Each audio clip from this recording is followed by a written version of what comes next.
Palantir. Palantir? Is it just another hyped up meme stock, or is it here to stay for the long term? In this episode of Financial Guru, we will look at Palantir's history on how it was created until now, with a lot of history from the US Army. Look at some pros and cons of the business. We'll look at the financials and finish on possible suggestions so you can do more research whether to buy Palantir or not. You are about to head through a test tube full of data that may scramble your brain, but you will come out the other end with the knowledge to decide if Palantir is right for you. Let's head off into the test tube. Have your overalls ready.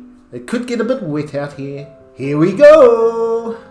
Welcome to Palantir. Let's dive into the history of this great company. Back in 2003, John Poindexter, not to be mixed up with Dexter from Dexter's Laboratory. Oh, what a great cartoon that was. Very good memory. Sorry, I got a bit sidetracked there. Anyway, Poindexter got a call from Richard Pearl, an old friend from their days serving together in the Reagan administration. Pearl, one of the architects of the Iraq War, which started that year, wanted to introduce Poindexter to a couple of Silicon Valley entrepreneurs who were starting a software company. The firm was Palantir Technology. Was hoping to pull together data collected by a wide range of spy agencies, everything from human intelligence and cell phone calls to travel records and financial transactions to help identify and stop terrorists planning attacks on the United States. Poindexter, a retired Rear Admiral who had been forced to resign as Reagan's national security advisor over his role in the Iran scandal, wasn't exactly the kind of stereotyped idealist who usually appeal to the Silicon Valley visionaries. Returning to the Pentagon after the 9/11 attacks, he had begun researching ways to develop a data mining program called Total Information Awareness. Yet Poindexter was precisely the person Peter Thiel and Alex Karp, the co-founders of Palantir, wanted to meet. Their new company was similar in ambition to what Poindexter had tried to create at the Pentagon, and they wanted to pick his brain of the man now widely viewed as the godfather of modern surveying. Poindexter said, "When I talked to Peter Thiel early on, I was impressed with his design and ideas that had for the user interface. But I could see they didn't have, as you call it, the back end to automatically sort through the data and eliminate that tedious task for the user." And his feedback from the people who used it at the time, they were not happy with it at all. It was just too much manual. Poindexter was smoking his pipe, just as he did when he testified to Congress 33 years ago about his role in facilitating covert arms sales to Iran. Poindexter said he had suggested to Karp and Thiel that they partner with one of the companies that worked on total information awareness. But the two men weren't interested at all. They were a bunch of young, arrogant guys, Poindexter said, and they were convinced they could do it all. 17 years later, Palantir is seeking to cash in on their ability to do it all.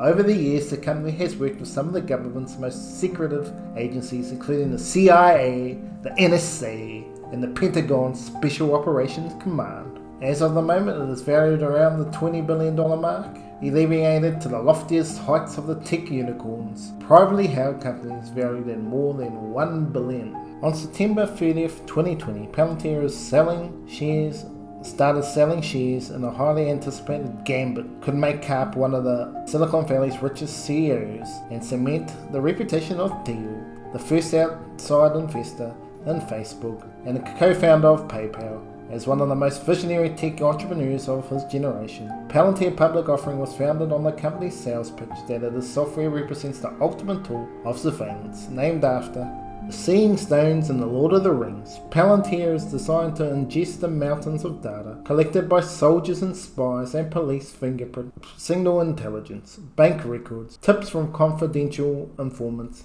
and enable users to spot hidden relationships, uncover criminals and terrorist networks, and even anticipate a future attack. Thiel and Karp have effectively positioned Palantir as the pro-military arm of the Silicon Valley, a culture dominated by tech gurus who view their work as paving the way for global utopia. It's a strange moment given the widespread alarm over the ever-expanding reach of technology for a tech company to be marketing itself as the most powerful weapon in the national security state's arsenal, wrapping itself in one of Silicon Valley's veteran call, the mystique of being used to kill people. But as Palantir seeks to sell its stock on Wall Street, Even some of the initial admirers are warning that the company's software may not live up to the hype.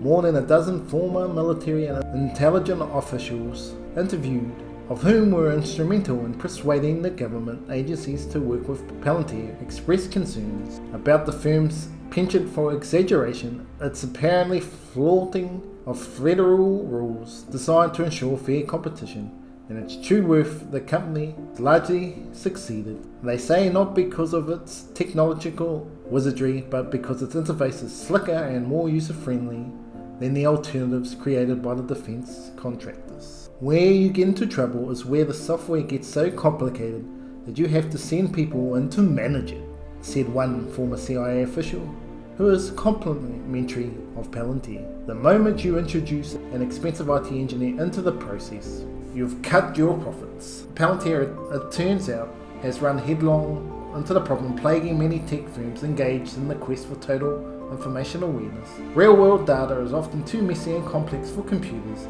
to translate without a lot of help from humans. A heat map Palantir developed for attacks on US troops in Afghanistan. The software, user-friendly interface, military insider say is a big part of its success. One of the central claims made about Palantir, its creation myth, in essence, is that its software was somehow instrumental in locating Osama bin Laden. The company, which has posted a news story repeating the rumour on its website, likes to show off its supposed involvement in the air of mystery. It's one of those stories we're not allowed to comment about.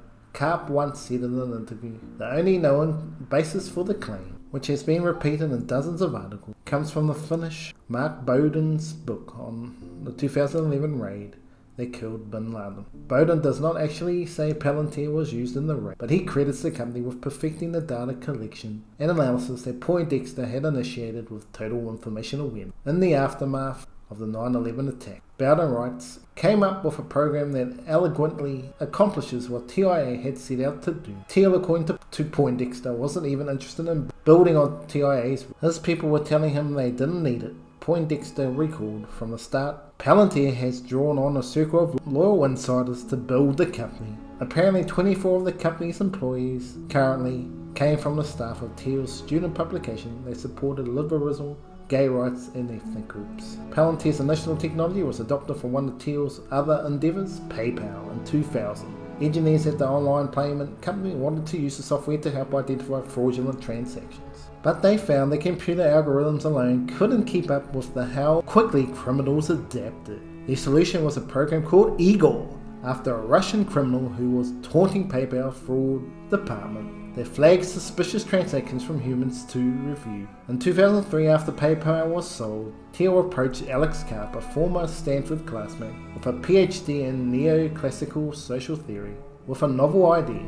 Why not apply Eagle to track terrorist networks through their financial transactions? At the time, the CIA unit responsible for locating bin Laden had little experience or even interest in such an approach. Thiel put in the seed money, and after a few years of pitching investors, Palantir got its first major breakthrough in the national security world, with an estimated $2 million invested from a venture capital firm set up by the CIA, according to a former intelligence official who was directly involved with the investment. The agency hoped that tapping the tech expertise of Silicon Valley would enable it to integrate widely disparate sources of data regardless of format. I have mixed feelings about the CIA, Richard Pearl believed, but their angel investment in Palantir may have been their most inspired move. Inquitel Investments provided Palantir with something even more important than cash. They got themselves into the CIA. As doors started to open in Washington, Palantir began to attract fans in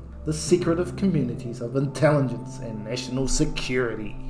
One former senior intelligence official recalled visiting the company in Menlo Park, California, around 2005. Palantir didn't even have its own space. It was working out of the offices of a venture capitalist involved in the firm.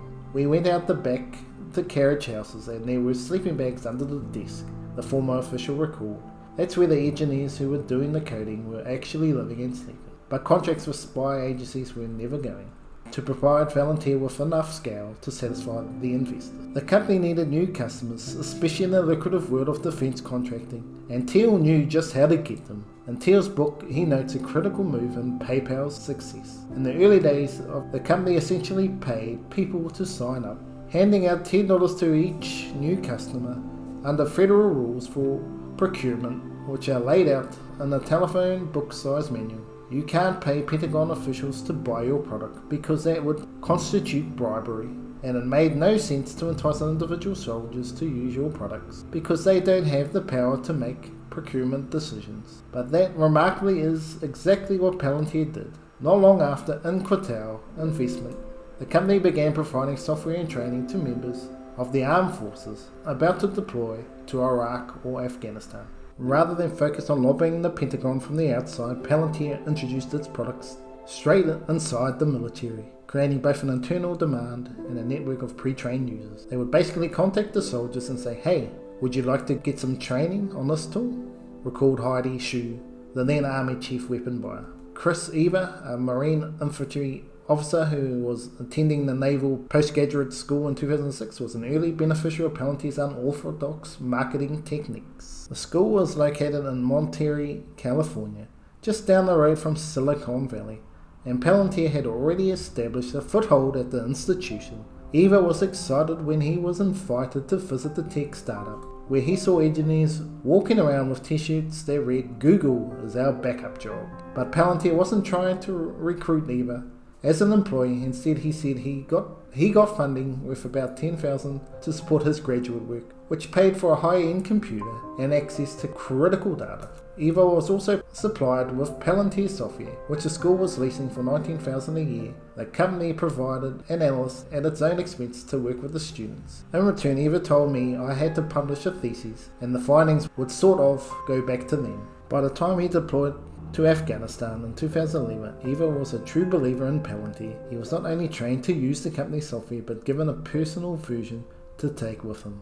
It didn't take long for word of Palantir to make it way up the chain of command. Intrigued by the software his troops were using, Major General John Tulin, the commander of coalition forces in southern West Afghanistan at the time, met with Palantir. Primary software for integrating data on the battlefield was the Distributed Common Ground System, ARMY, which was being produced by leading defense contractors at the cost expected to exceed $10 billion.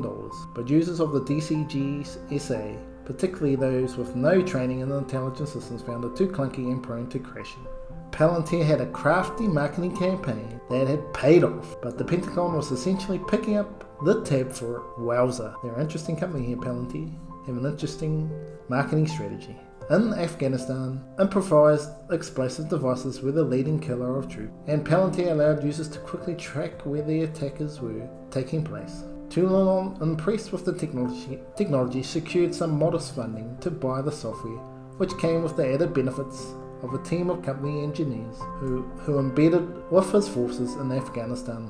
Palantir's forward deployed engineers, as they were called, essentially operated as a mobile sales force, customizing the software to the needs of each. They sent young Palantir technicians and engineers and software designers with us, so that when we had a problem, we worked on it together. Tulin, who later served as an advisor to Palantir, said that was one heck of a lot better than the support that was coming out of the Army for DCGSA, which was nothing. Palantir quickly made inroads in Afghanistan with both the Marine Corps and the Army. Back at the Pentagon, its bottom-up salesmanship was attracting high-level scrutiny. Shue, the Army Chief Weapons Buyer, warned that it was illegal for soldiers to accept free training and software from Palantir. She resolved the issue by putting the company on a modest contract to pay for what it had been providing for free. Palantir's marketing campaign had not only worked, but the Pentagon was essentially picking up the tab.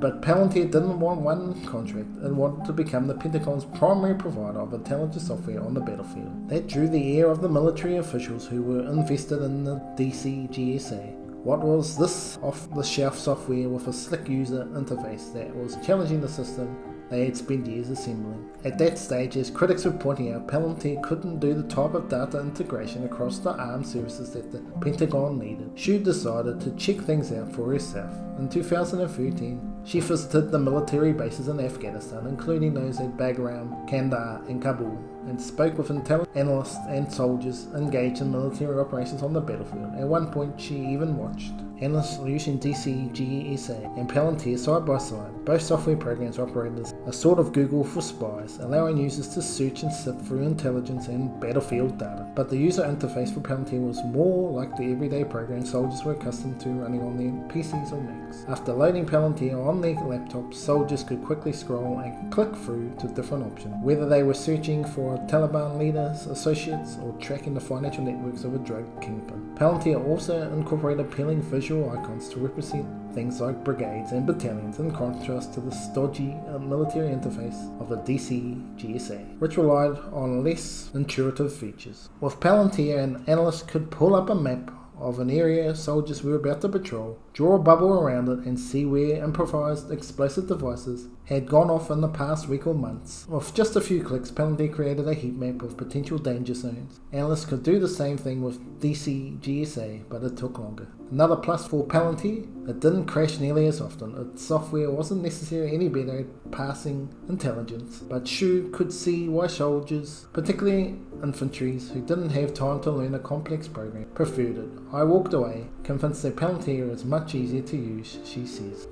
As Palantir established itself with the Pentagon's leadership, it began to operate more like a top-tier defense it was hoping to replace, hiring lobbyists and spreading money around Washington, and launched an all-out war over the future of DCGSA, with two big guns on its side. Lieutenant General Michael Flynn, the soon-to-be head of the Defense Intelligence Agency, Representative Duncan Hunter, a Marine reservist from California who had been elected to Congress in 2008. At a congressional budget hearing, Hunter berated the Army's senior leadership for not providing Palantir to the troops, leading to a near shouting match with a prominent general.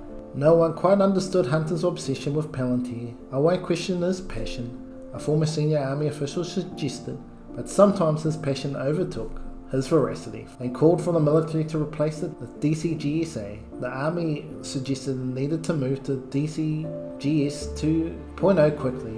He told the Washington Times in 2016, frankly, I wouldn't even change the name. That same year, Palantir went nuclear. It sued the Army, excluding the company from the competition for the next stage of DCGSA. In court, Palantir's lawyers from the high-powered Bowie Schiller Flexner accused two Army intelligence officials of having a vendetta against the company that resulted in 6 years of bias and prejudice and irrational behaviour. Hunter also worked to scuttle the nominations of one of the officials, Lieutenant General Mary Leger, who had been slated to become the first woman to head the Defense Intelligence Agency. The lessons of Palantir, said one former official, is that sometimes being a jerk pays off. Several former military officials told me there's no personal bias against Palantir.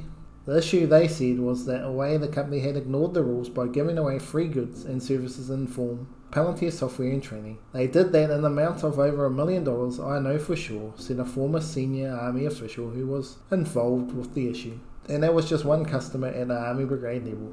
The company's allies insisted that Palantir did not violate Pentagon rules. What more, the former official added the company refused an offer from the Army to incorporate its user interface into existing systems. They wanted DCGSA to be all Palantir, the official said. In November 2016, the court rejected Palantir's bad faith allegations, but ruled the Army had erred in not allowing the company to compete for the DCGSA contract. Several former national security officials who spoke, including some who support Palantir technology, expressed bewilderment over the company's bridge-burning approach. Suing your customer is not the way, but it's not unprecedented for Silicon Valley. Elon Musk, the founder of SpaceX and Tesla, sued the Air Force in his quest to break into the market for military rockets. The lesson of Palantir, said one former official, is that just days after winning its lawsuit against the Army, Palantir had another stroke of good luck. Donald Trump, who had received more than $1 million in campaign money contributions from Thiel, won the presidential election. Thiel served on Trump's transition team, and Palantir suddenly found itself with direct access to top administration officials, according to emails that Andrew Granato, the Stanford graduate, received under the Freedom of Information Act. Thiel met in 2015 with Francis Collins, who was on his way to Trump Tower to ask the president-elect to reappoint him as the head of National Institute of Health. I am looking forward to learning more about Palantier's current areas of interest. Collins informed Thiel after the meeting. At the same time, he nudged Thiel about his reappointment. I also curious about what the next step will be after the interview in Trump Tower. He wrote, "Is there any way to predict the timing of a decision?" In June 2017, Trump announced he was reappointing Collins as his head of NIH. In September 2015, NIH awarded Palantir a 3-year contract with $7 million. Money, money, money, money. More taxpayers' money quickly followed. In 2019, Palantir won a 10-year contract from DCGSA worth as much as $876 million. That same year, the company renewed a multi-year contract with Immigration and Customs Enforcement, where Palantir software has been used by the same division that targeted families of immigrants for deportation. In April, without soliciting any bids from competitors, the Department of Health and Human Services awarded Palantir nearly $25 million to track national Rona data. And in May, the Department of Veterans Affairs spent $5 million on Palantir software to track and analyze the Rona's outbreak and to provide timely data on supply chain capacity in hospital inventory and lab diagnosis. The company has lost 2 of its biggest supporters in Washington. In January, Duncan Hunter resigned from Congress after pleading guilty to corruption. And Michael Flynn, who was forced to resign as Trump's national security advisor, is currently fighting to have his case dismissed after he pleaded guilty to lying to the FBI. What sort of characters are Palantir working with? Interesting to see how this company goes in the future. But one of Thiel's closest associates has occupied high-level posts in 2 of the places that matter most to Palantir. In 2019, Michael Kratziel, Thiel's former chief of staff, was appointed Chief Technology Officer for the White House, where he served as Trump's top technology advisor. In July 2020, Kratziel, a 33-year-old with an undergraduate degree in political science, became acting chief technologist at the Pentagon, where he replaced Mike Griffin, a former NASA administrator with a PhD in aerospace engineering. Like all smart defense contractors, Palantir has ensured its future in Washington by spreading money around to Democrats as well as Republicans. But despite all its federal contracts and bipartisan connections, Palantir is far from healthy. After nearly 2 decades of aggressive marketing, the company is still losing money and burning cash. In 2015, although its revenue grew by 25%, Palantir lost nearly $600 million for a second year in a row. In that light, analysts say its decision to go public amidst a historic economic downturn could be driven by investors and long-time employees eager to be paid out. Insiders may be struggling to sell the equity and options in Palantir in secondary markets. Institutional investors, the public listing would potentially end the frustration that has apparently been an issue for Palantir's management for at least the last few years. Palantir has struggled to expand its commercial business, a key pillar of its promise to investors. By Karp's own account, the company considered Palantir's Metropolis, a product designed for financial institutions, to be an unmitigated failure and scrapped it when it failed to find a market. Much vaunted joint venture with Credit Suisse to police the bank's own employees was also deemed a complete bust. In addition, Palantir appears to be out of favour in some national security circles. By 2015, the company relationship with the NSA had ended, and Karp was telling employees that the CIA didn't like us. Palantir had also had surprisingly limited success in marketing itself to the police. A seemingly natural customer for software that can track criminal networks, the company worked pro bono for the New Orleans Police Department for 6 years on a secretive contract to target alleged criminals, but the project appears to have ended in 2018. The New York Police Department also ended its contract with Palantir several years ago. Zachary Tuman, who served as the NYPD Deputy Commissioner for Strategic Initiative until 2017, was a fan of the technology. He dispatched a member of analytic staff to help Bronx detectives use Palantir to create a map of gang members and their activities, mirroring data, social media, and a wide variety of government sources. Being able to bring all the data together into one place helped us get a very precise idea of who was involved around a particular set of events. Truman said on April 27, 2016, apparently aided by Palantir, the NYPD and ICE conducted the biggest gang raid in New York's history. Hundreds of officers and federal agents swooped down on the Bronx, bursting into homes and waking families at gunpoint, according to emails obtained by the appeal under FOIA. A Palantir employee assisted ICE's violent gang unit, FOIA, helping some random agents get set up, but we should have a good viz on everyone. Prosecutors indicated 120 people for gang activities. Prosecutors indicated 120 people for gang activities. Few residents protested and many of those swept up in the raid had no gang connections. Palantir Tumen recalled was a highly effective tool, but it didn't come cheap. Every time the NYPD asked the company to add more data, the price went up. The more powerful and interesting it became, the higher the tax on you for using it. Tumen said in addition, the software required a lot of customizing to fit the NYPD's need. We couldn't make it work without those modifications. The need for customization points to deeper problems for Palantir. The customization is what clients like, but also what could prevent the company from scaling. All those software engineers sleeping under their desks may have been great in 2005 when the company was flush with venture capital, but employing an army of humans to endless tweaking the software doesn't exactly lead to huge profit. I used to have metrics when I was in the government, said the former senior intelligence official who visited Palantir's engineers back in their sleeping bag days. People would come in and say, we've got the fantastic automated translation system. Does this use RFOP? And they would say, I don't know what that is. The acronym stood for Rooms Full of People, meaning the army of analysts required to clean up the data and crunch the numbers. How good any given data mining system is depends in large part on what's lurking behind the curtain. It is artificial intelligence passing large data set of complex financial transactions to find the next terrorist. What? Or is it a room full of eager software engineers sleeping on the floor?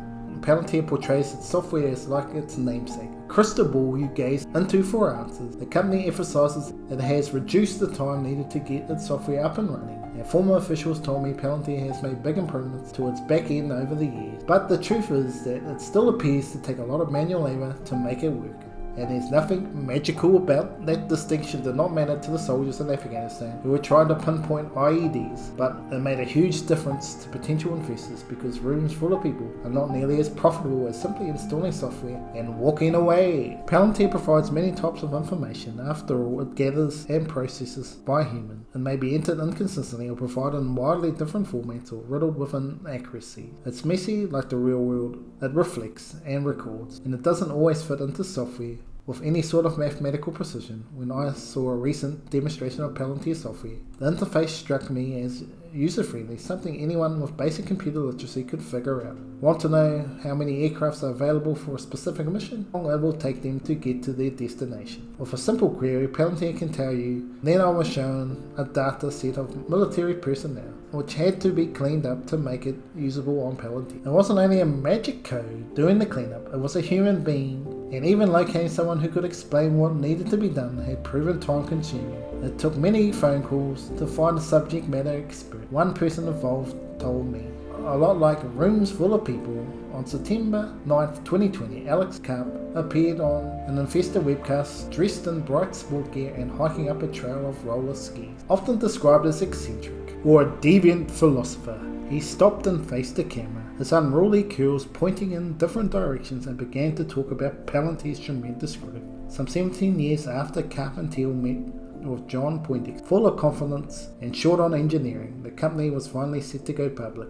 Karp blames the darlings of Silicon Valley, not Palantir, for violating people's privacy. It's companies like Facebook and Google, he argues, that are selling their users' data, while Palantir targets terrorists and criminals. The engineering elite of Silicon Valley may know more than most about building software. He observed in the company's filings to go public, but they do not know more about how society should be organized or what justice requires. His argument ignores the fact that Palantir has been used to analyze data from social media, including Facebook posts. Poindexter spoke about his meeting with Karp and Thiel back in 2003. He had seen a recent article about Palantir. He said he was shocked at Karp's transformation. Karp was a clean-shaven and had a conservative traditional length haircut. Poindexter said, I had no idea why he changed his image. I would not have recognized him from his current photos. With Karp, as with Palantir, it's often hard to know what is real and what is myth-making. It's often repeated in articles, for example, that Karp studied in German under Jürgen Habermas, perhaps the most influential living philosopher. The most important thing I learned from him is I couldn't be him and I didn't want to be him. Karp confided on a recent podcast with a sort of knowing intimacy. In fact, as Moira Wiegel, a historian of media technologies, has pointed out, how Karps not only didn't do his dissertation under Elon Musk, he didn't even study in the same department. That's the sort of exaggeration could be chalked up to Silicon Valley bravado, yet it bears an eerie similarity to the Bin Laden story, a rumour Palantir has allowed or even encouraged to repeat it as fact. As the company went public last year, it was required to open its books. As recently as 2018, Palantir was being cited as having a valuation of $20 billion, ranking it amongst Silicon Valley's top 5 unicorns, alongside Uber, Airbnb, SpaceX, and WeWork. Since then, WeWork has imploded. Uber is trading below its public offering price, and Airbnb has been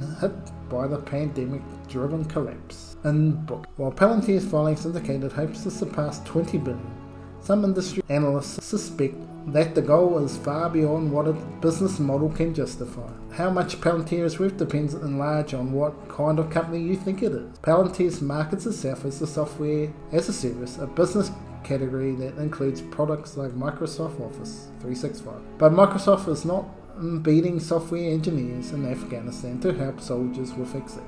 If on the other hand Palantir is more like a traditional government IT contractor, which provides people as a service, it would be valued at about 1 times revenue, a number that would place its current worth at less than $1 billion. You have to make sure that you can get to a dramatically different model at Palantir to get a valuation up to the kind of numbers that we're hearing out there. So why are people still excited about Palantir?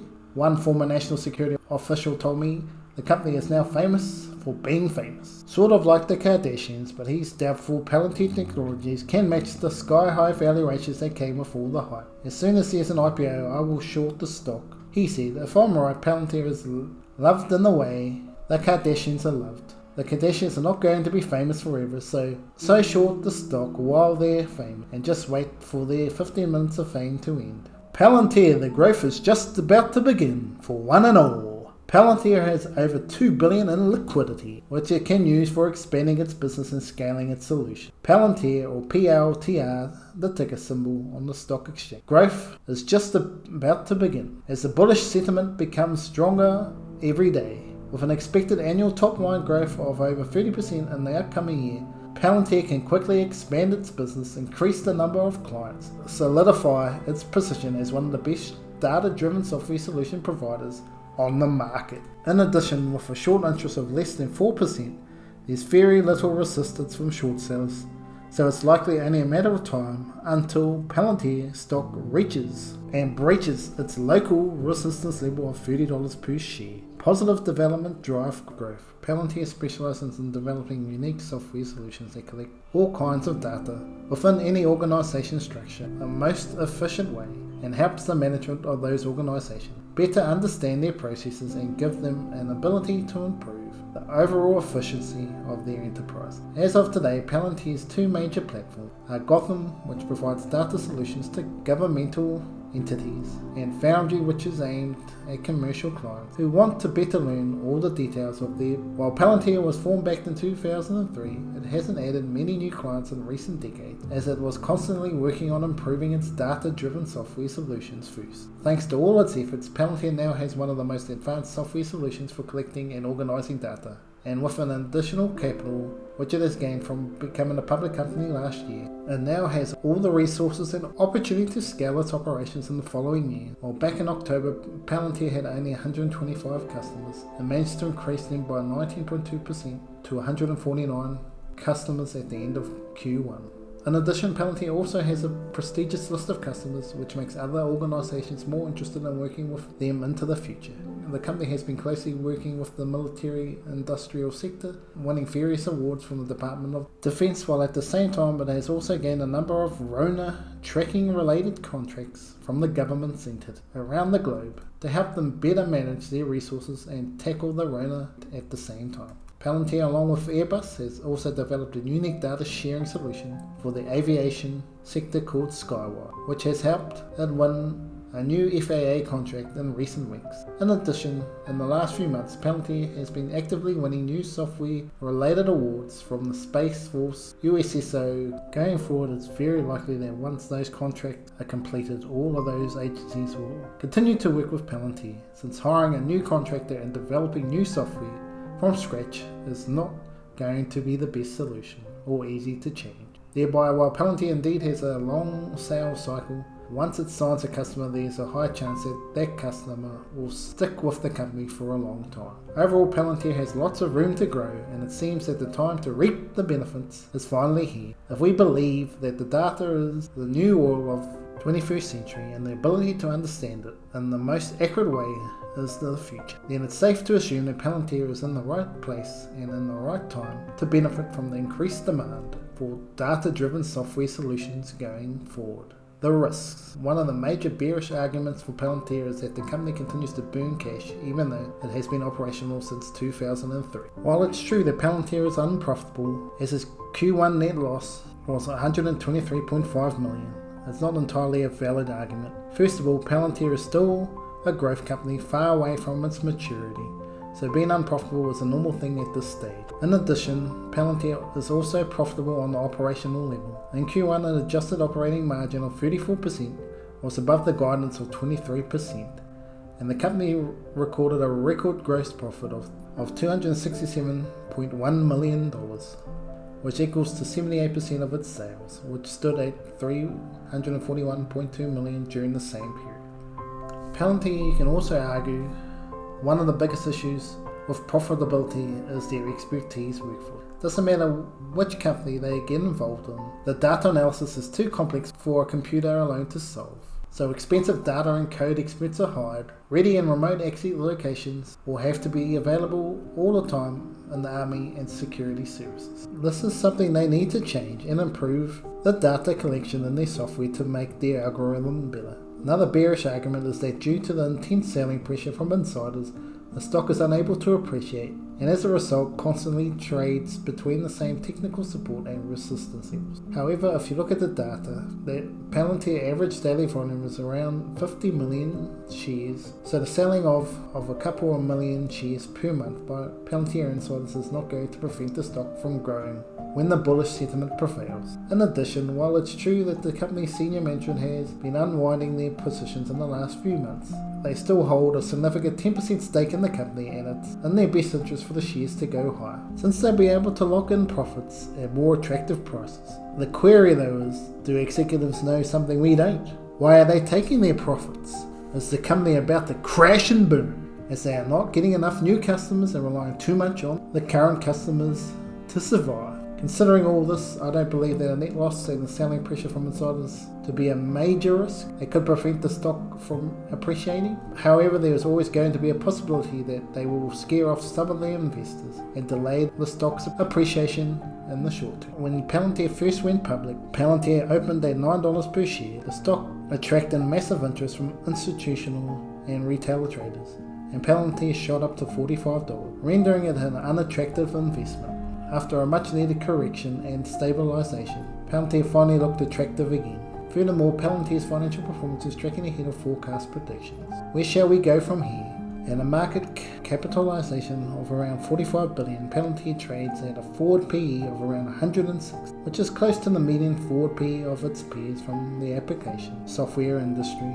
In addition, while the business trades at 29 times its sales, which is also a median price to sales revenue in the industry. Therefore, I believe that Palantir is not overvalued in comparison to others. On top of that, we should not forget that Palantir target a top line growth of over 30% in the upcoming years, so I think it's also safe to justify the current valuation, as long as the growth at the rate continues. We should also not forget that Palantir has over $2 billion in liquidity, which it can be used for expanding its business and scaling. Another advantage of Palantir is that over the past 12 months, it has invested a total of $1.28 billion in 6 different specs, from the robotics, pharmaceutical, IoT, and other fields. If even one of those specs becomes successful, then Palantir will be able to quickly unwind its position, recoup its investment, and likely would be viewed better by value investors. As for its share price, if TES stock was able to achieve its all-time high of $45 per share at the beginning of this year, an army of retail traders disrupted them. As for its share price, the $45 highs was short-lived. It seemed that the momentum is now slowly returning. Let's look at the financials. Its revenue has risen year on year to around 34%, or just over 100% in a 3-year period. If current levels continue for the rest of the year at over $1.2 billion. The worrying trend is all the money they are making is being put back into the business, mainly as expenses, over $1 billion net loss in 2020, and expected again to be higher in 2021. One of these has been the recent stock-based compensation packages. They have been giving shares to employees, executives and directors equally into the business. And what is happening, most of them are selling off their stocks as free money, especially for employees that have no interest in the share, pushing down the price of the stock, especially when the insiders in the company sell off thousands of shares at a time. Also, as previously discussed, they are investing into side projects as well as adding extra employees to expand the business. How do I feel overall about Palantir? This is a company I believe is a data analysis company, could be one of the biggest in the industry. Palantir are chasing Google, Amazon, Facebook. They use their data to entice you to buy other products, but their main product at this stage for Palantir is too labor intensive, and once they sell their service to a company, they have to continue to provide technical support, as the data analysis is too complex for an untrained person to understand, so they need to continue to work on improving their software, making it much more enhanced like a supercomputer never seen before, and make it more user-friendly than ever before. So what price should you look at buying at? Anywhere around the $23 range is fairly safe. If it drops to under 20, I think you should do more research, and if you believe in the company is going to turn around their extensive labour costs, they will become profitable in the next couple of years. But currently they are still burning cash. Future projections for the stock, I can see this company going to $200 if they can continue to pull off what they are doing and get more customer base and drive their costs down. They could be the next big company. But in reality, at the moment, a $35 stock price would be the higher end price on their current net loss. I hope you enjoyed my analysis on Palantir, found out some new information around the company. Remember, guys and gals, I'm not your financial advisor. Seek professional advice and do more research before buying any stock or cryptocurrency. Until the next video, don't get lost in the data analysis and be sucked in by the big corporations on buying their products. But if you want to invest into these companies, it might not be a silly idea. If you do your research, the web is full of data that is analysing your every move every day. Remember to take time for yourself and live a prosperous life. Take care, my friend.